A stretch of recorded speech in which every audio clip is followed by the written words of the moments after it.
Madame, Monsieur, bonsoir. Sur la brèche ce soir, une voix qui porte, une voix qui interpelle et qui dérange très souvent. Professeur Franklin Nyamsi est un philosophe engagé et un fervent défenseur du panafricanisme.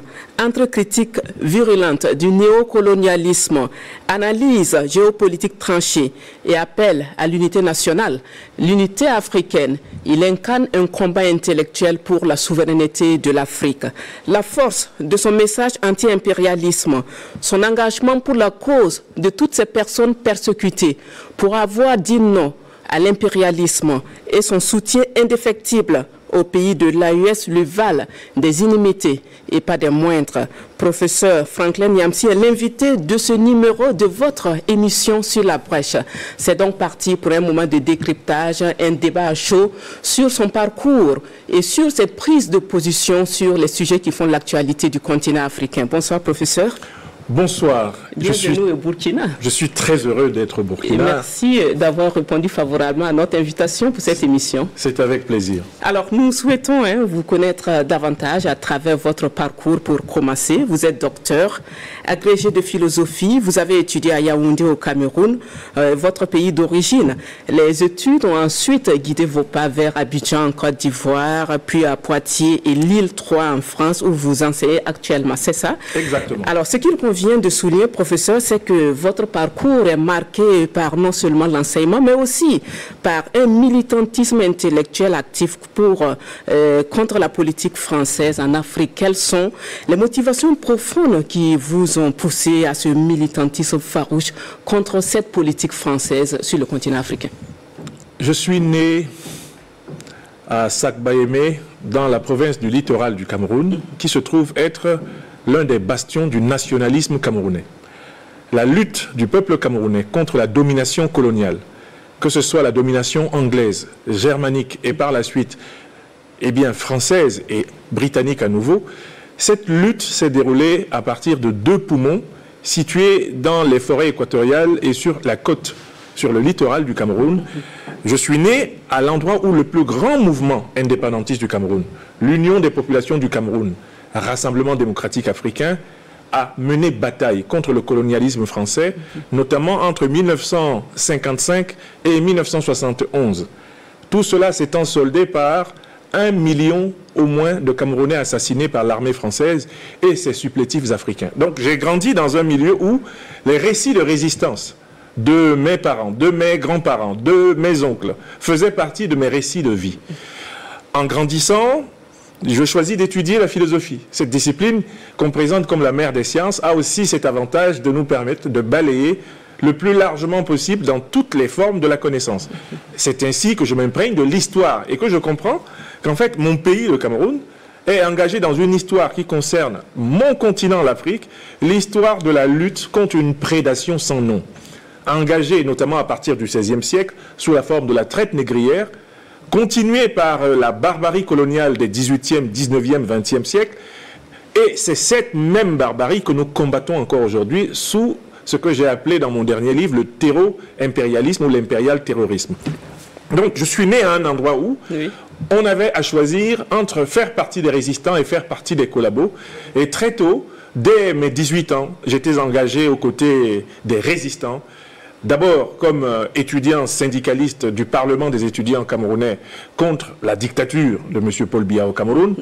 Par la suite, quand j'arrive en Côte d'Ivoire en 1995, je rejoins les rangs de la Fédération estudiantine et scolaire de Côte d'Ivoire dirigée par le camarade Guillaume Kibafori Soro, avec lequel une amitié et une fraternité nous lient depuis lors. Vous avez été un conseiller de ce personnage? Je suis toujours conseiller spécial du président Guillaume Kibafori Soro, qui préside aujourd'hui le mouvement Générations et Peuples Solidaires. Et d'ailleurs, qui est candidat à l'élection présidentielle de Côte d'Ivoire, où vous savez que des exclusions flagrantes de candidats ont bloqué le processus démocratique. Donc, quand j'arrive en France, je continue cet engagement. J'adhère au Parti socialiste français dans le but d'obtenir la fin de l'occupation militaire du sol africain par les armées françaises, la levée de la monnaie néocoloniale du franc CFA la fin de l'ingérence politique française dans la désignation des dirigeants africains et le respect du droit des Africains d'aller vers l'africanophonie, c'est-à-dire l'usage de leurs propres langues et traditions dans l'invention de leur civilisation. Malheureusement, pendant 10 années au Parti socialiste, je n'ai pas pu faire bouger les lignes. J'en ai donc démissionné pour me consacrer, dans le cadre du panafricanisme révolutionnaire, à l'éveil de la jeunesse des diasporas pour le combat que nous menons ensemble et qui nous offre ce bonheur de trouver un Burkina Faso debout aujourd'hui. Alors, vous êtes également un auteur reconnu pour vos essais philosophiques et politiques sur la démocratie et la souveraineté africaine précisément. Et parmi vos œuvres influentes figure la critique de la tragédie camerounaise parue en 2014. Vous y exprimez le désir d'un citoyen exilé de comprendre la tragédie de son pays, vous l'évoquez tantôt, suscitant un débat marqué sur l'identité et la gouvernance au Cameroun. Qu'est-ce que vous pouvez nous dire plus sur cette œuvre ? Le Cameroun, mon pays natal, connaît le sort de plusieurs pays de l'Afrique dite francophone. Moi, je dis toujours dite francophone parce que l'Afrique est africanophone à la base. C'est une absurdité. Afrique anglophone, Afrique francophone, c'est comme si les Africains n'avaient pas de langue. Dans ce pays, s'est posée la question suivante. Le colon va-t-il partir en laissant le peuple souverain se bâtir des institutions politiques, économiques, sociales et culturelles, ou le colon va-t-il rester en imposant des collabos à la tête du pays? Ce problème a entraîné la guerre d'indépendance du Cameroun. L'Union des populations du Cameroun, mouvement auquel j'ai appartenu pendant plusieurs années de ma vie, avait choisi la lutte pour la souveraineté totale du Cameroun. Malheureusement, l'UPC a perdu la guerre face aux colons français et à ses supplétifs africains. Ils ont donc imposé, à partir de 1958, à la tête du Cameroun, des Camerounais que le peuple camerounais n'avait pas librement choisi. C'est ainsi du premier président de la République du Cameroun, Ahidjo, qu'il a été imposé par fraude électorale, bourrage d'urne à Yaoundé, et qui par la suite instaure un régime de parti unique, où il est le seul candidat pendant pratiquement 25 ans. C'est le cas de M. Biya qui, dès 1961, est placé par les Français comme conseiller d'Amadou Ahidjo et qui accompagne Amadou Ahidjo et l'armée française dans le génocide camerounais d'1 million de personnes. Donc, en fait, nous avons, pour résumer le portrait du régime qui gouverne le Cameroun, nous avons un régime néocolonial d'origine coloniale. Les dirigeants sont issus de ces Camerounais qui ont préféré se soumettre à la France que de résister. Et ce sont eux qui gouvernent mon pays jusqu'à ce jour. Alors, comment gouvernent-ils? Mais comme des colons. Ils confisquent la commission électorale, ils confisquent la Cour constitutionnelle, ils confisquent les médias publics, ils confisquent les caisses de l'État, ils confisquent la diplomatie, ils confisquent l'avenir. Nous avons une moyenne d'âge dans ce pays de dirigeants qui ont presque tous plus de 80 ans. Alors, vous prenez toutes les institutions, la moyenne d'âge c'est 80 ans, dans un pays dont plus de 70% de la population est en deçà de 30 ans. Donc un pays qui est dirigé par des gens qui n'ont plus d'avenir, alors qu'il est composé d'une population qui a toute sa vie à vivre dans l'avenir. C'est cette incongruité que j'ai appelée la tragédie camerounaise dans ce livre publié à Paris en 2014. Est-ce qu'aujourd'hui, vous avez de l'espoir qu'un changement qualitatif est possible toujours pour ce pays, le Cameroun, qu'un jour ce pays soit dirigé par des hommes intègres, les hommes qu'il faut à la place qu'il faut? Absolument. Il y a 3 schémas de changement possibles au Cameroun. Il n'y en a qu'un seul qui est le meilleur. Le premier schéma, c'est la succession dynastique. C'est celui que veut imposer M. Biya, le dictateur local.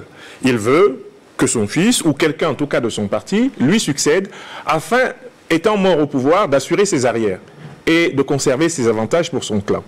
Ce schéma est dangereux pour le peuple camerounais, parce que ça fait plus de 42 ans qu'on a le même homme avec un pays qui s'enfonce de plus en plus dans le sous-développement, l'anomie, la décrépitude totale. Il y a un deuxième schéma. Celui-là est élaboré dans les officines néocolonialistes françaises. C'est le coup d'État néocolonialiste.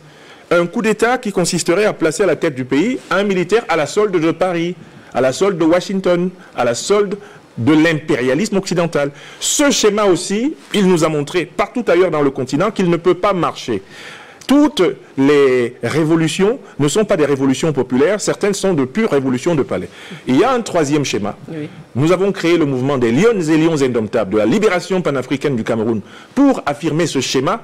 Il nous est enseigné par les peuples de l'Alliance des États du Sahel. Un proverbe de chez nous dit « Quand ton frère te dépasse, porte sa chaise ». L'Alliance des États du Sahel est l'avant-garde révolutionnaire du continent africain. En quoi cela consiste? Des millions de citoyens se mobilisent pour obtenir la fin de la tyrannie. Une fois que la tyrannie a pris fin, on instaure une transition à l'occasion de laquelle on va se doté d'institutions reflétant les aspirations du peuple. Le Cameroun a besoin d'une nouvelle constitution, d'une république fédérale à plusieurs régions fédérées, et il a besoin de mettre fin à la soumission à l'impérialisme et au néocolonialisme occidentaux. Il a besoin de mettre fin à la gabegie financière, à la brutalité et à toutes ces pratiques qui ont fait perdre espoir à des millions de nos amis. Alors, donc voilà, c'est la révolution populaire progressiste qui va libérer le Cameroun. Et moi, je me présente comme serviteur national des lions et lions indomptables de la libération panafricaine du Cameroun.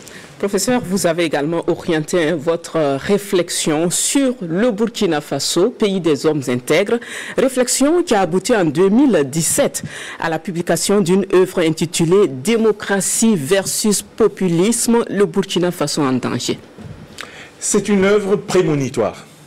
Vous savez, j'ai été au Burkina Faso 2 fois, et c'est la 2e fois maintenant. La fois précédente, c'était, rendez-vous compte, au mois de février 2014.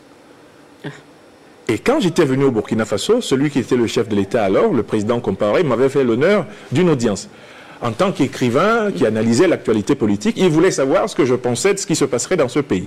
Je lui ai dit ce que j'ai écrit plus tard dans le livre, qu'il y avait 2 forces qui s'affrontaient dans ce pays. D'une part, une force qui voudrait exercer le pouvoir par le populisme, c'est-à-dire sans la légitimité populaire, et d'autre part, une force qui voudrait exercer le pouvoir par la souveraineté, c'est-à-dire avec la légitimité populaire. Il lui appartenait, le plus rapidement possible, après 27 années au pouvoir, d'arbitrer pour la meilleure force. L'avenir appartient à la souveraineté. Il faut laisser gouverner l'Afrique par des forces capables d'affirmer sa souveraineté, donc de sortir de la dépendance envers Paris, la dépendance envers Washington ou envers qui que ce soit. Eh bien, dans ce livre, Démocratie versus populisme, je disais qu'il fallait faire également attention à l'instrumentalisation occidentale de la démocratie. Vous savez, la démocratie a été utilisée comme un cheval de Troie pour diviser les Africains. La démocratie a explosé en multipartisme ethnique. Un parti, une ethnie, un parti, une ethnie. Une fois que nous sommes tombés dans ce piège du discours de la Baule de 1990 de François Mitterrand, qu'est-ce que ça a donné? La démocratie au sens du multipartisme a affaibli tous les pays africains. Dans la foulée, programme d'ajustement structurel du FMI et de la Banque mondiale. Dans la foulée, on nous a fourgué la dévaluation du franc CFA. En fait, cette démocratie multipartite était un piège pour qu'à travers la division ethnique, nos pays soient affaiblis et qu'on leur fasse accepter la nouvelle prédation économique. Et d'ailleurs, c'est au nom maintenant encore de cette soi-disant démocratie importée de l'Occident, de ses droits de l'homme, de sa bonne gouvernance, qu'on s'attaque à des gouvernements révolutionnaires qui sont au service des intérêts populaires, parce que ceux-ci sont en train de mettre fin aux monopoles impérialistes et néocolonialistes sur nos terres. Donc en fait, ce que j'ai pensé pour le Cameroun, je le pensais déjà aussi pour le Burkina Faso en 2017, il fallait fonder le pays sur des bases populaires, non pas populistes, et il fallait se méfier du jargon et de l'idéologie démocratique qui, en bonne partie, était une manipulation de l'Afrique pour des intérêts étrangers. Alors, vous titillez aussi les autorités ivoiriennes avec l'œuvre que vous avez baptisée Dérive dictatoriale en Côte d'Ivoire, déception de l'ère Ouattara et nouvelle génération. Alors, on va dire que c'est une critique sur l'évolution politique de la Côte d'Ivoire sous l'ère Ouattara qui s'élargit sur les transitions démocratiques en Afrique. De quelle dérive est-ce qu'il est question dans cette œuvre? Mais dans cette œuvre, il est question d'une dérive terrible, parce que celui qui vous parle a lui-même été victime de l'illusion qu'a créée lorsqu'il arrivait en politique en Côte d'Ivoire, l'actuel détenteur de la présidence de la République de Côte d'Ivoire, M. Alassane Ouattara. Quand il arrive, il se présente comme un technocrate venu du FMI et de la Banque mondiale pour apporter la panacée à une Côte d'Ivoire du président Houphouët-Boigny qui faiblissait et qui était en crise économique, qui était en crise en raison de la détérioration des termes du commerce des matières premières. Ok. Cet homme-là arrive, et quand il arrive, on se rend compte que paradoxalement, la première chose qu'il fait, c'est qu'il crée la carte de séjour des Africains de Côte d'Ivoire. C'est-à-dire qu'il crée un contexte de discrimination entre Africains en Côte d'Ivoire au motif qu'il y aurait là-dedans une ristourne financière pour les caisses de l'État. Comme les Africains de Côte d'Ivoire portent les mêmes noms que les Ivoiriens, en très bonne partie, comment distinguer un Traoré du Burkina Faso d'un Traoré du Mali, d'un Traoré de Guinée, d'un Traoré de Côte d'Ivoire? Ils sont tous des Africains. Quand vous prenez, je ne sais pas, un Bamba, mais un Bamba, il peut être de partout en Afrique, même de chez moi au Cameroun, il y a des Bambas, d'accord? Donc, en fait, à travers cette carte de séjour, il va créer une frustration, puisque des Ivoiriens du nord de la Côte d'Ivoire vont être assimilés à leurs frères de la sous-région. Cette frustration permet à M. Ouattara de constituer son premier bétail électoral. Mais il ne s'arrête pas là. Il va par la suite, comme Premier ministre, réprimer le mouvement démocratique. Nous, les étudiants, on se souvient de lui comme un Premier ministre particulièrement violent envers les mouvements syndicaux.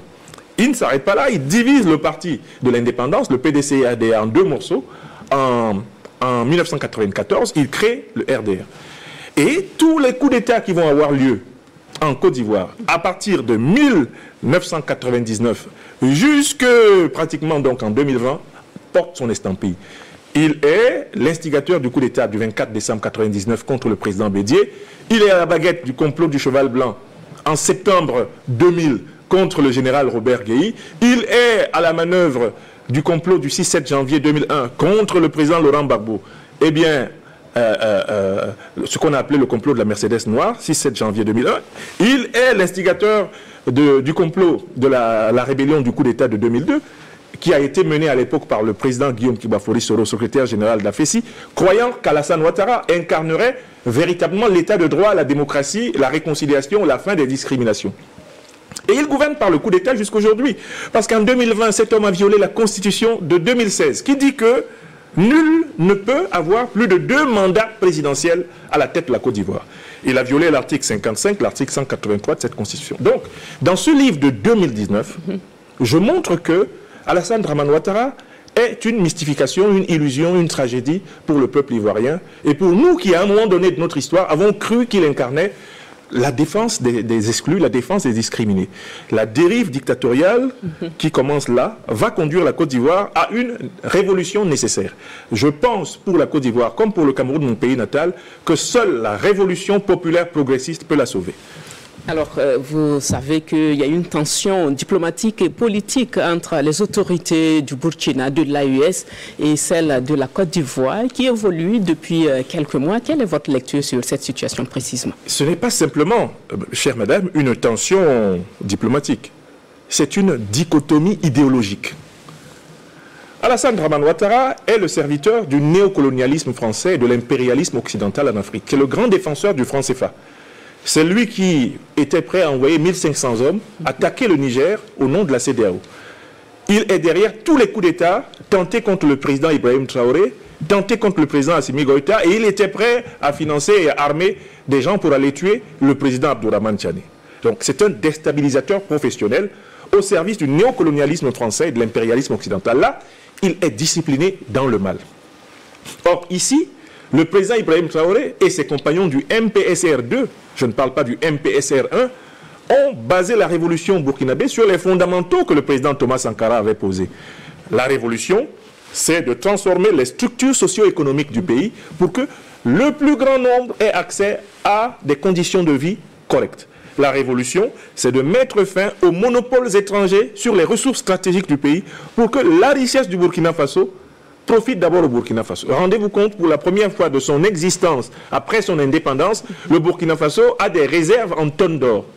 Il ne possédait pas, à l'arrivée en 2023, 2022, 2023 de l'actuel régime, il ne possédait pas une once d'or de réserve dans ses caisses de trésor. Troisième niveau de changement, le changement diplomatique. Le président Ibrahim Traoré et ses compagnons sont porteurs de la respectabilité africaine. Les partenaires internationaux qui veulent nous soumettre, comme sous l'esclavage, sous la colonisation, on dit non en l'AES.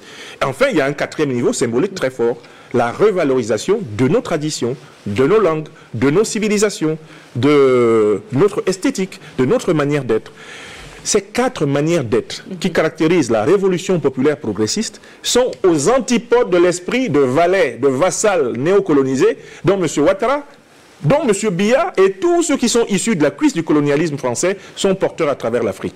Donc en fait, il s'agit là de l'affrontement de deux plaques tectoniques idéologiques. D'un côté, le panafricanisme révolutionnaire et de l'autre côté, le néocolonialisme évolutionnaire. Ces gens-là, à qui on a dit, les Africains doivent accepter d'évoluer. Un jour, peut-être, ils seront comme les Occidentaux. Les évolutionnistes néocoloniaux sont en guerre face aux panafricanistes révolutionnaires. On doit en prendre conscience. C'est un conflit qui traverse tous les pays. Il traverse le Sénégal, il traverse le Cameroun, la Côte d'Ivoire. Au Burkina, il a eu lieu. Et c'est pour cela que les choses avancent. Il a eu lieu au Mali, les choses avancent parce que la révolution a pris le pouvoir. Il a eu lieu au Niger, les choses avancent, la révolution a pris le pouvoir. Nous souhaitons que la révolution progressiste populaire embrasse tout le continent africain. Outre l'enseignement professeur et l'écriture, vous êtes aussi le président de l'Institut de l'Afrique des libertés. Et de ce que nous savons, c'est un organisme qui soutient la souveraineté africaine dans toutes ses variantes politiques, économiques, culturelles et même spirituelles. Alors, quelles sont les activités de cet institut? L'Institut de l'Afrique des libertés est une association légale de droit malien. Et je tiens ici à remercier les plus hautes autorités du Mali, à la tête desquelles le président Assimi Goïta, qui nous a permis de fonder cette association au Mali. Il s'agit d'un think tank rassemblant des dizaines de docteurs et de masters africains vivant sur tous les continents et qui sont en synergie pour apporter du conseil, de l'étude, apporter de la publication de livres, d'articles, de la publication d'artefacts audiovisuels, TikTok, Facebook, YouTube, de conférences, de spots, de podcasts, ayant 4 objectifs. Nous devons débarrasser la terre africaine de l'occupation militaire étrangère. Premier objectif de l'Institut. Nous devons convaincre les populations et les dirigeants de l'urgence de déloger toutes les troupes néocolonialistes et impérialistes, qu'elles soient en treillis ou en civil du continent africain. Le deuxième objectif de l'Institut, nous travaillons à prouver que l'Afrique est capable de développer sa propre souveraineté monétaire. Donc nous aidons, nous accompagnons les politiques monétaires de souveraineté par un travail d'explication, d'anticipation des difficultés et de vulgarisation des positions essentielles. Troisième domaine de plaidoyer, nous dénonçons toutes les ingérences étrangères dans la désignation de nos dirigeants. Nous faisons un travail de veille. Et le quatrième domaine dans lequel nous travaillons, nous contribuons à produire des manuels éducatifs inspirés des traditions africaines pour révolutionner le système éducatif africain dans une perspective de souveraineté et d'enracinement. Alors, cela, nous avons commencé à le faire dès lors qu'en 2023, nous avons été légalisés.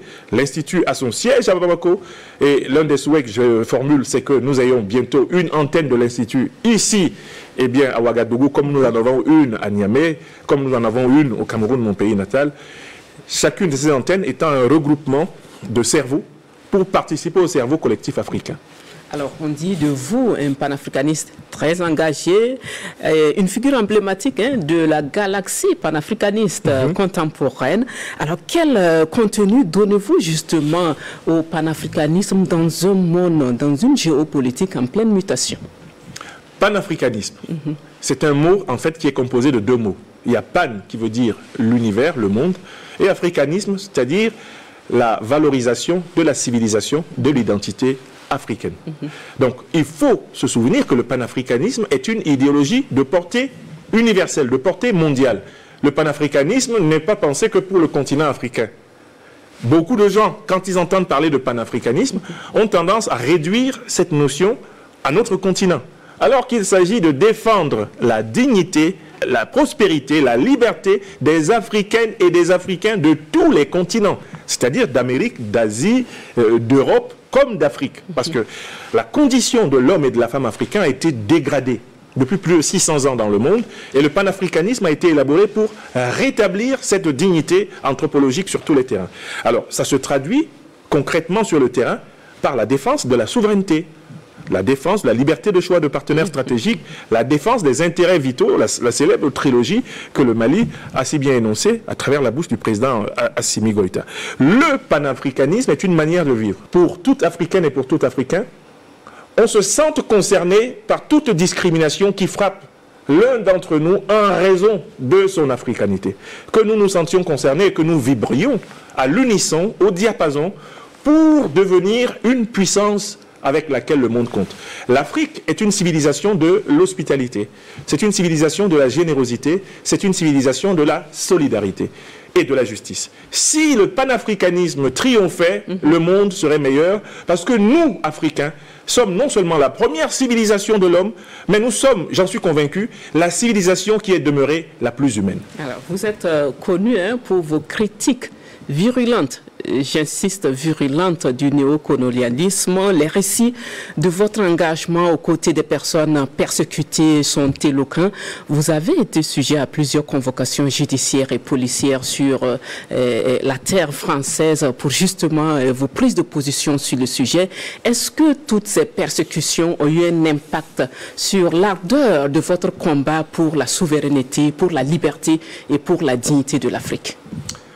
C'est une question qui me touche beaucoup. Elle me rappelle une maxime que je lisais sur un livre de mathématiques de la classe de 3e, quand j'étais dans mon pays natal, au Cameroun. La maxime dit, ou bien les difficultés achèvent de briser un homme, ou bien elles achèvent de le rendre plus fort. J'ai choisi la deuxième partie de la maxime. De même, le proverbe dit qu'on ne jette des pierres car l'arbre chargé de fruits. De même, je pense que c'est en raison de la pertinence de mon engagement intellectuel, citoyen, politique et spirituel pour l'émancipation africaine que je subis des persécutions haut de gamme. En effet, depuis 2021, à partir d'une analyse de mon impact en termes de publication d'ouvrages, de publication de vidéos sur Facebook, YouTube, Twitter, comme on l'appelait à l'époque, maintenant X, TikTok, etc., le gouvernement Macron m'a inséré dans une liste rouge avec d'autres panafricanistes. Je pense à Kémy Séba, je pense à Nathalie Yamb, notamment, et au motif que nous serions responsables de ce qu'ils ont appelé le sentiment anti-français en Afrique. À partir du moment où M. Macron et ses proches collaborateurs de la cellule africaine de l'Élysée m'ont fiché dans leur liste rouge, alors ils ont déroulé un rouleau compresseur d'une violence inouïe. Je suis mis en garde à vue chaque fois que j'entre en France par l'aéroport ou que je sors. C'est le cas à chacun de mes voyages depuis 2021. Même le dernier voyage, je suis sorti de France par une garde à vue. Je sais qu'en y retournant, il y a toujours une garde à vue. On retient mon passeport, on m'amène parfois au poste de police et on me pose une ou deux questions extrêmement stupides. Le but, c'est de me dire, vous êtes persona non grata. Sous M. Macron, je me suis retrouvé sans compte bancaire en France, alors que j'étais encore fonctionnaire de l'enseignement supérieur et de l'enseignement secondaire français. Je n'avais plus de compte bancaire pour que ma solde soit versée. À la demande de M. Macron, tous mes comptes bancaires étaient fermés d'un coup. Il a fallu faire une procédure judiciaire pour qu'on m'autorise à avoir un compte bancaire en France. Sous M. Macron, mes impôts ont été augmentés de 150%, au point qu'il en soit venu à arracher mon salaire pour payer l'augmentation arbitraire de mes impôts qu'il a fait ordonner. En fait, M. Macron est un dictateur comme Alassane Ouattara ou Paul Biya. La France-Afrique n'est pas différente à Paris et en Afrique. C'est pareil. J'ai subi encore plus de vexations que cela, des traques dans les avions. Il y en a une qui est très célèbre. J'ai des témoins. J'étais dans Ethiopian Airlines quand des hommes d'apparence blanche et noire se sont subitement installés autour de moi en carré, probablement animés de très mauvaises intentions. Si je n'avais pas été avec mes collègues, les avocats de l'Institut de l'Afrique des Libertés, dans cet avion d'Ethiopian Airlines, il est probable que je ne serais plus vivant. Donc, nous sommes victimes d'une augmentation du seuil de persécution du régime français, parce que le régime français est confronté à une crise économique, une crise financière aiguë, et elle est aiguë depuis que l'approvisionnement de la France en matières premières stratégiques africaines n'est plus assuré. Ils sont en train de perdre leurs mamelles africaines et ils considèrent que nous sommes responsables de cet éveil de nos populations et même de nos dirigeants et qu'il nous faut pour cela payer. Alors, en réalité, il ne faut pas flinguer le messager, il faut écouter le message. Nous sommes maintenant des millions d'Africaines et d'Africains qui disent les mêmes vérités que je dis sur ce plateau. Et il ne sert à rien de chercher à nous ôter nos vies, parce que notre message, lui, il est inarrêtable et qu'au final, nous finirons tous par mourir. Mais La France est en train d'agoniser. La France est en train de perdre sa position de grande puissance parce qu'elle n'a pas anticipé sur les ruptures que les Africains allaient faire. Les Africains sont en train de chasser l'armée française de la totalité du territoire africain. Les Africains vont se débarrasser du franc CFA. La Banque de France n'aura plus son poste de douane favori. Les Africains sont en train d'arrêter tous ceux qui viennent tenter de renverser des régimes africains de la part des services secrets français. Les Africains sont en train de restaurer leur langue comme langues officielles et de ramener le français à la position de langue de travail. Ça, c'est irréversible et je suis fier tous les jours de ma vie de penser que ma modeste personne a contribué à ces changements qui feront la gloire des siècles. Alors, il y a aussi l'anathème d'agents de Moscou. Oui. J'étais sur la tête du pont du panafricanisme, comme vous, oui. Comme Kémy Séba, oui. Comme Nathalie Niam, vous les citez tantôt.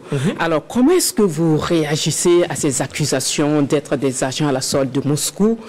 Pensez-vous que ces accusations sont de nature à jeter le discrédit sur vos combats panafricanistes? Alors, d'abord, il faut constater que ces accusations sont la manifestation du mépris, de la condescendance néocolonialiste des dirigeants français envers les peuples africains en général et les intellectuels, les militaires et les activistes africains en particulier. Quand je regarde les curriculum vitae des dirigeants français, il n'y en a aucun qui me fasse pâlir d'admiration. Les diplômes auxquels j'ai pu avoir accès, les grades académiques auxquels j'ai pu avoir accès sont supérieurs à l'écrasante majorité des membres de l'actuel gouvernement français. Or, le président Macron et ses compagnons se permettent de penser que quand un Africain n'est pas d'accord avec la France, c'est Moscou qui lui a soufflé l'idée à l'oreille. Mais qu'est-ce que nous on a dans notre boîte crânienne? Nous avons un cerveau, messieurs, mesdames, les néocolonialistes français. Et les idées que nous professons aujourd'hui, nous les professons depuis 30 ans. La phase actuelle de la relation russo-africaine n'était même pas encore lancée, que nos livres disaient déjà ce que nous disons maintenant, et qui est maintenant simplement un peu plus entendu. Donc, il s'agit d'une injure à l'intelligence des Africains. Mais il y a autre chose derrière. Le modèle de coopération de la Russie avec l'Afrique est meilleur que le modèle de coopération franco-africain. Les Russes ne viennent pas nous imposer leur langue. Les Russes ne viennent pas nous imposer leur banque. Les Russes ne viennent pas ici nous imposer le dirigeant de leur choix. Les Russes ne viennent pas nous imposer leurs marchandises.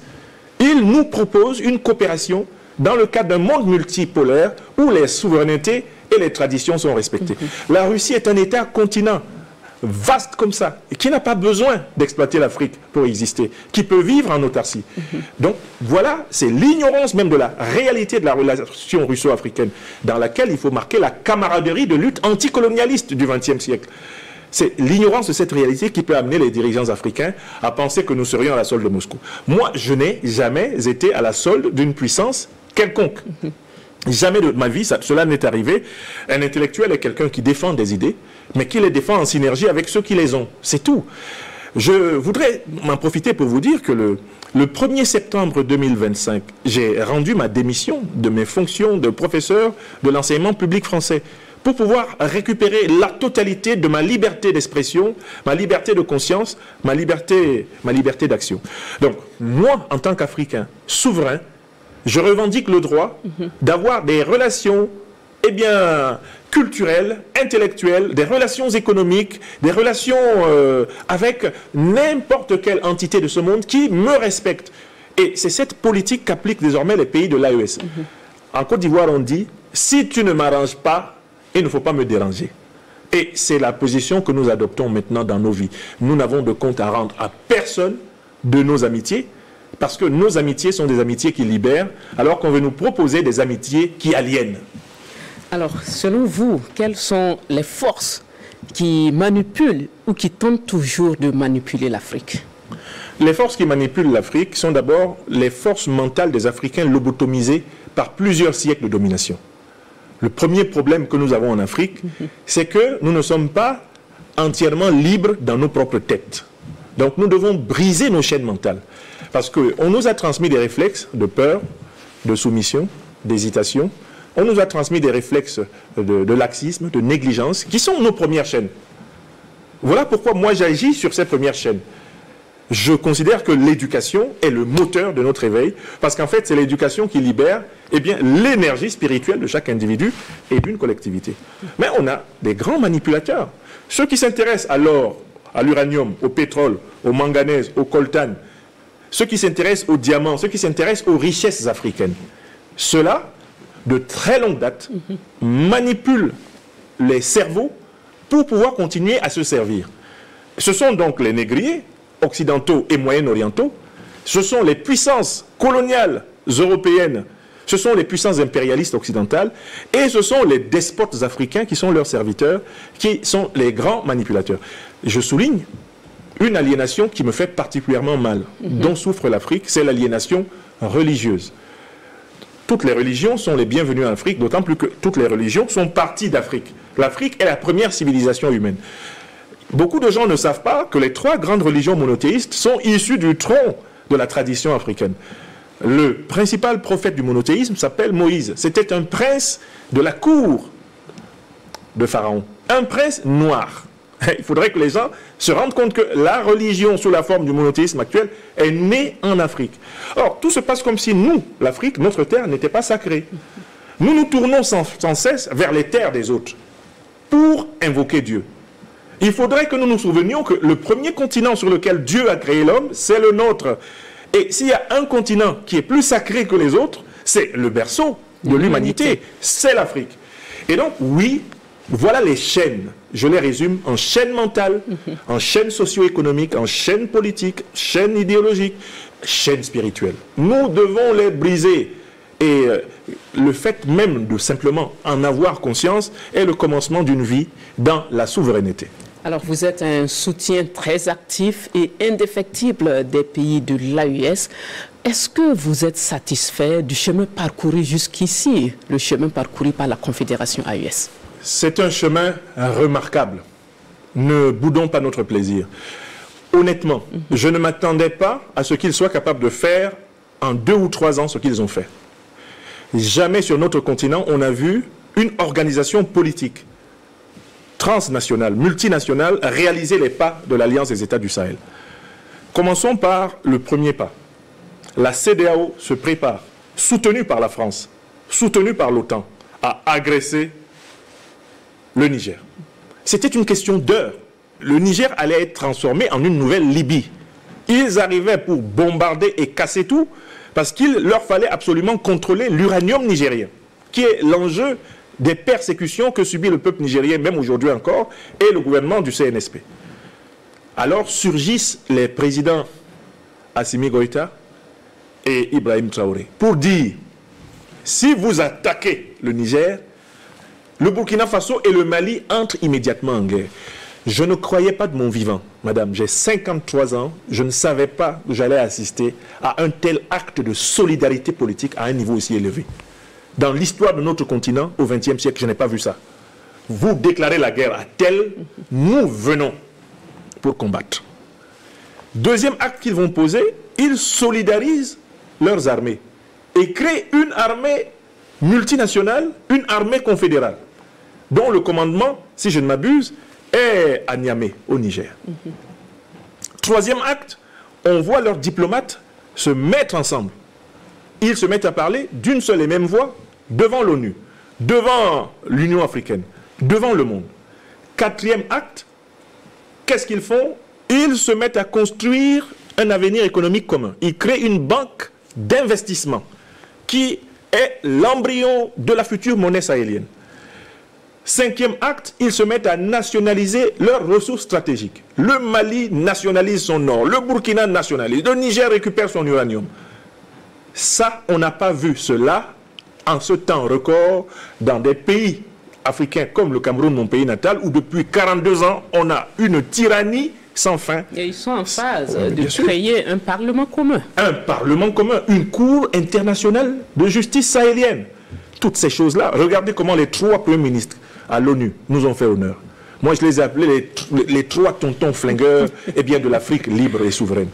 Ils se sont partagés la tâche. Le Premier ministre du Mali s'est occupé sérieusement de l'Algérie.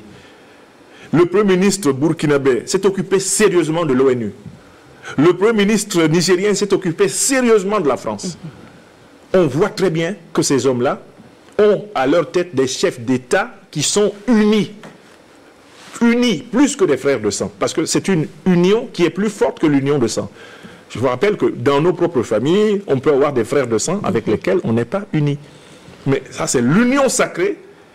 La trilogie Burkina, Mali, Niger est l'enseignement qui nous est donné à tous. Si nous faisons ça, nous devenons des puissances et plus personne ne nous piétine. Merci beaucoup, professeur. Il faut dire que le Burkina Faso a déjà connu une expérience révolutionnaire dans la décennie 80 avec le président Thomas Sankara. Une expérience malheureusement qui a été stoppée au bout de 4 ans dans la violence.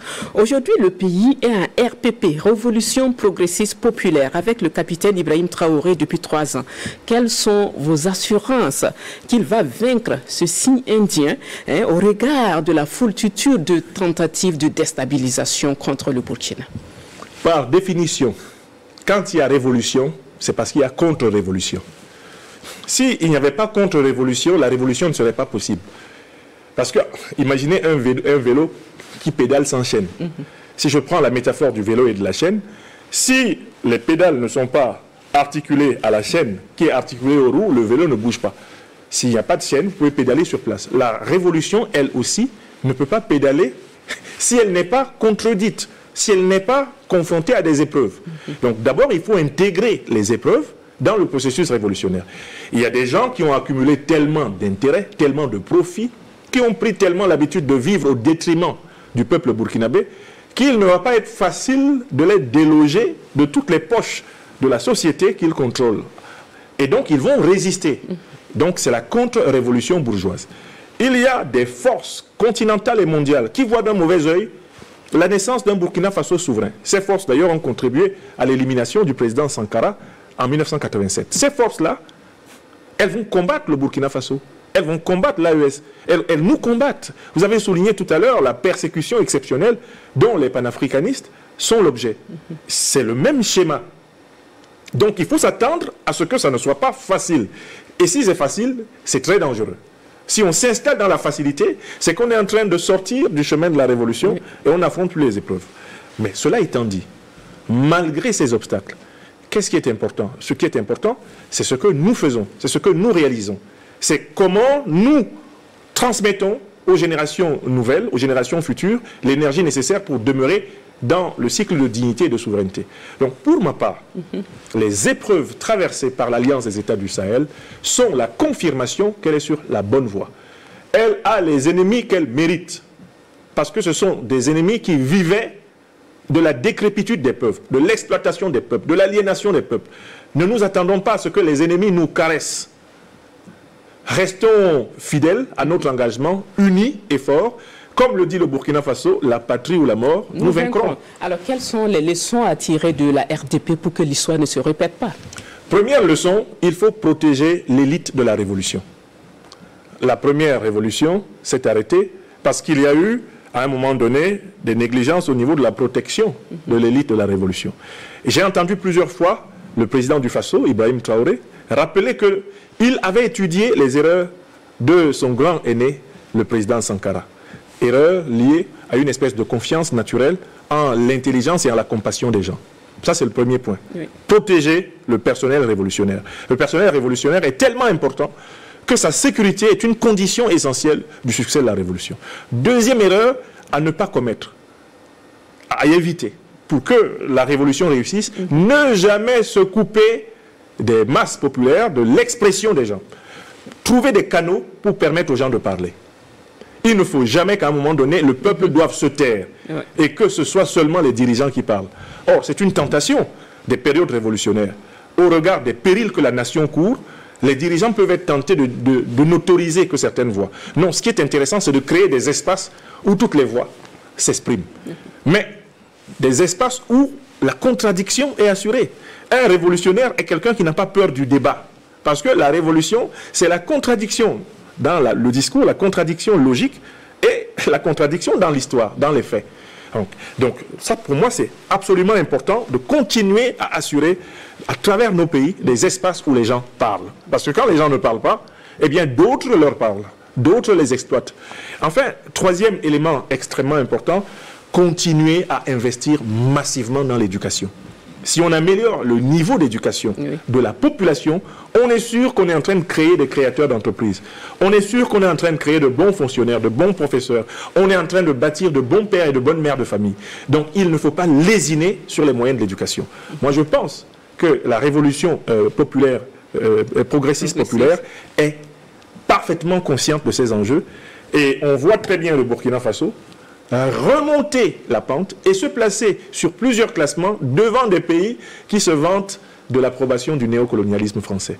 Les chiffres économiques du Burkina Faso font pâlir d'envie plusieurs pays de la CEDEAO autour. Pourtant, le Burkina Faso ne bénéficie de la magnanimité d'aucune de ces puissances qui contrôlent la Banque mondiale et le FMI. J'ai même été très amusé de lire hier dans la presse les mots élogieux de la Banque mondiale envers le Burkina Faso. C'est franchement la cerise qu'on ne demande même pas sur le gâteau. Le Burkina Faso s'oriente vers une existence de souveraineté monétaire et financière. Donc ceux qui veulent prêter de l'argent au Burkina Faso sont obligés désormais de le lui prêter dans des conditions qui garantissent sa souveraineté. Et pas besoin de le flatter. Je vois dans les dirigeants de ce pays des personnes qui sont très lucides, qui sont restées très modestes, qui sont capables de comprendre les choses et qui sont capables de les dire. Pour moi, c'est une condition essentielle. Enfin, la solidarité africaine. Il faut continuer à construire des synergies fortes avec les mouvements souverainistes panafricanistes en cours dans les autres pays pour que les satrapes reptiliens s'effondrent partout, tel celui de Côte d'Ivoire ou du Cameroun, mon pays natal.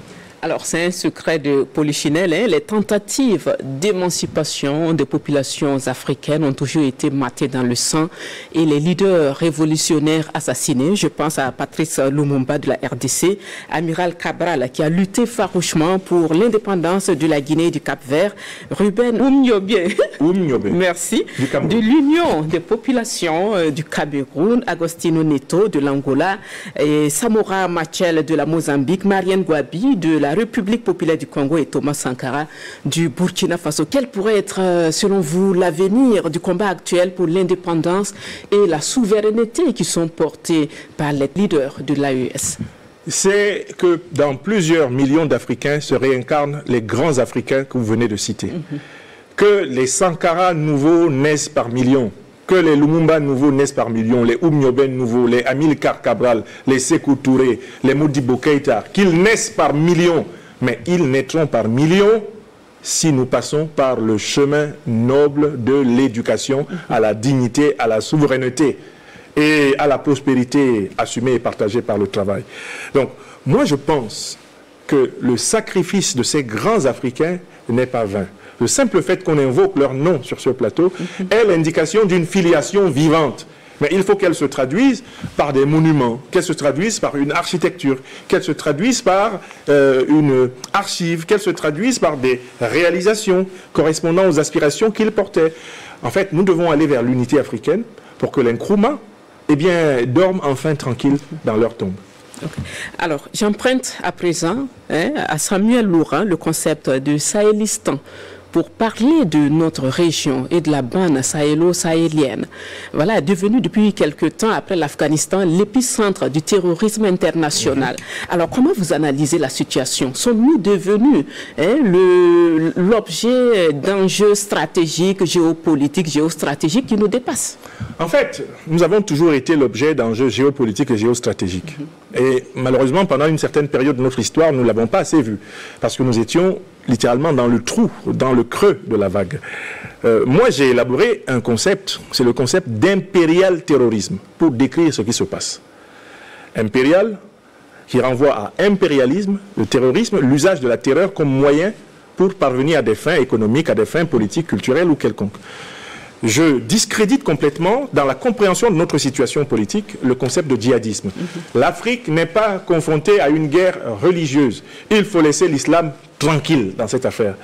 Ceux qui massacrent dans les mosquées, qui massacrent dans nos villages, dans nos campements, qui massacrent dans nos villes, ceux qui ont massacré aussi le 13 novembre 2015 au Bataclan à Paris, ne sont pas des musulmans. Il s'agit de mercenaires financés par les grandes puissances occidentales et moyen-orientales pour maintenir l'Afrique en instabilité, afin de forcer les dirigeants africains à continuer à accepter le commerce inégal de nos matières premières. Il s'agit d'une attaque géostratégique de portée géopolitique. Et il faut qu'on le comprenne une bonne fois pour toutes. Quand j'entends encore dans la bouche de certains de nos dirigeants ou de nos chercheurs ou de nos communicants le mot djihadiste pour désigner l'ennemi, je me rends compte qu'il y a encore du travail à faire. Djihad, dans la littérature de l'islam, signifie combat contre le péché. Et à la base, djihad ne consiste pas nécessairement donc à aller tuer les autres. Quand il y a eu djihad en Afrique, c'était au 18e, 19e siècle, avec les El Hadj Omar Tall, les Othman Danfodio. C'était cette fois-là, en effet, parce qu'ils étaient mus par une certaine compréhension de l'islam. Ce à quoi nous assistons maintenant, ce n'est pas une affaire de musulmans. D'ailleurs, si c'était des musulmans, ils ne tueraient pas des musulmans. Si c'était des musulmans, ils ne profaneraient pas des mosquées, ils ne brûleraient pas des mosquées. Non, ils sont payés pour que les populations se déplacent des zones où il y a de l'or, des zones où il y a du manganèse, du coltan, du fer, de l'uranium, et que leurs multinationales, elles, viennent s'y installer avec leurs militaires. C'est ça le plan, c'est le business plan. J'ai donc écrit pour cela un livre intitulé « L'impérial terrorisme » que je dédicace à l'espace Sénassa lundi 6 octobre prochain à partir de 15 h sous le parrainage des ministres de la Communication et de l'Enseignement supérieur du Burkina Faso. Ce livre rassemble les preuves que c'est l'OTAN qui a créé les deux principales organisations terroristes, Al-Qaïda et l'État islamique, avec ses alliés du Moyen-Orient, les monarchies pétrolières. Ce sont eux qui nourrissent ces gens, qui hébergent les chefs terroristes d'Al-Qaïda et l'État islamique, et ce sont eux qui organisent l'invasion du continent africain par ces groupes. Je vous rappelle que cette invasion va jusqu'à frapper le Mozambique. Même le Mozambique. Dès que le Mozambique a découvert beaucoup de pétrole et de gaz, on a envoyé des soi-disant djihadistes, en fait les impériaux terroristes, attaquer le Mozambique. Et du coup, le Mozambique a négocié son gaz et son pétrole en position de faiblesse face à Total. Donc chaque fois que vous avez des richesses qui apparaissent dans votre territoire, ces groupes-là apparaissent parce qu'ils sont envoyés par les impérialistes occidentaux pour vous forcer à négocier en situation de faiblesse. Je souligne une déclaration de l'actuel Premier ministre français, Le Cornu. Le Sénégal venait de faire, il y a quelques mois, état de la découverte de réserves pétrolières et gazières importantes. Qu'a dit le Premier ministre français? Il était alors ministre des armées françaises. Il a dit, le Sénégal vient de découvrir des réserves de pétrole et de gaz extrêmement importantes. Il va probablement être l'objet d'attaques terroristes. Mais comment peut-on associer automatiquement la découverte de richesses africaines avec les attaques terroristes, sans avouer par là que c'est ça le modèle?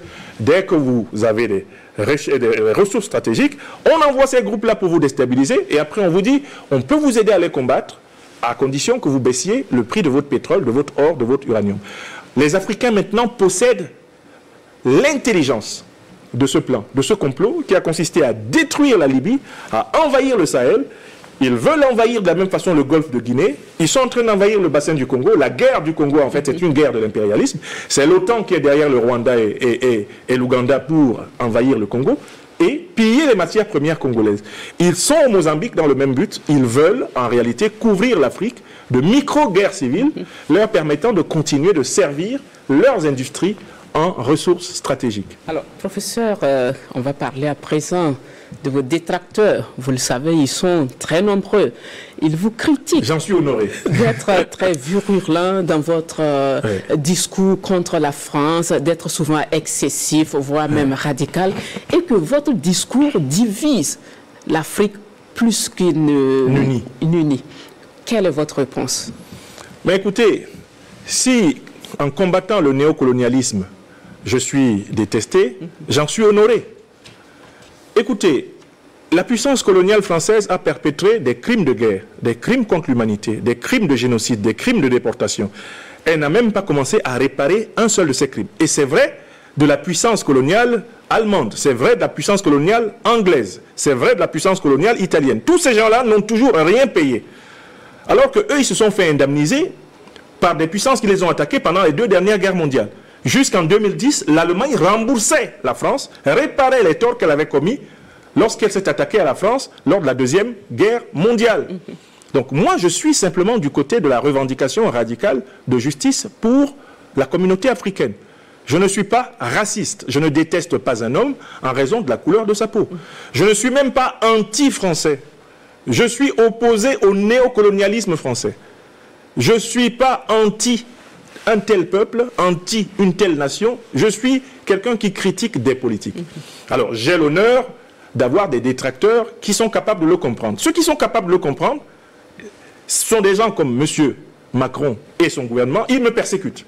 Ils n'argumentent pas parce qu'ils se rendent compte que j'ai compris ce qu'ils font. Et ceux qui ne sont pas capables de me comprendre, ils me jalousent. Parce que vous savez, la visibilité, la popularité se paye de la jalousie des médiocres. Comment peut-on me reprocher de protéger les miens? Qu'ai-je revendiqué qui soit de trop pour mon peuple, si ce n'est justice, vérité et solidarité? Dans la vie, on ne peut pas faire l'unanimité. Cicéron, un écrivain romain dans l'Antiquité, disait « Quid de te ali loquentur, ipsi videant, sed loquentur tamen ». Ce que les autres diront de toi, c'est à eux de le voir. De toutes les façons, les autres parleront toujours. Vous autres, qui êtes du monde de la presse, savez qu'il faut laisser vivre les paroles. Celles qui sont essentielles durent. Celles qui sont accessoires, eh bien, disparaissent. Merci beaucoup. Professeur, vous séjournez dans la capitale burkinabé dans le cadre de la 14e édition des UACO, Université africaine de la communication.